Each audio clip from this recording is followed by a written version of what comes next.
કે સોહાગણ ગુરુ પરમ કી અર્પિત તન મન પ્રાણ અબ કછું ગુણ ગાવા ગતિ. હવે મારે હું તમારું બીજું કાંઈ રહ્યું નથી સંસારમાં. કોના ગુણ ગાવ?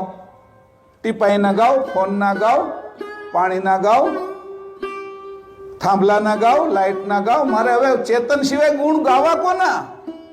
કાનના ગાવ. કાન એકલો પડ્યો ચેતન નો હોય તો સાંભળે કેમ? કાનને ગુણ ગવાય એવું નથી. આંખના ગાવ, એમાં ચેતન ન હોય અંશ તો આંખ જોવે કેવી રીતે?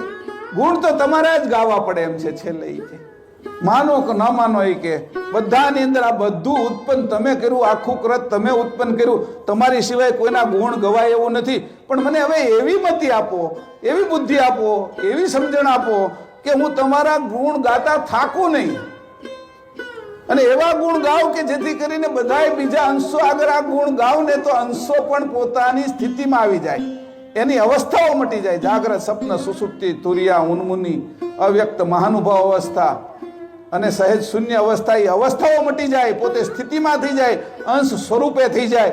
એવા ગુણ હું તમારા ગાઈ શકું, અને આ જે ગુણ સાંભળે એ પણ એવા ગુણ ગાઈ શકે કે બીજા અંશોને પણ તારી શકે. આવી વસ્તુ મને તમે આપો મારા હૃદયમાં વસીને.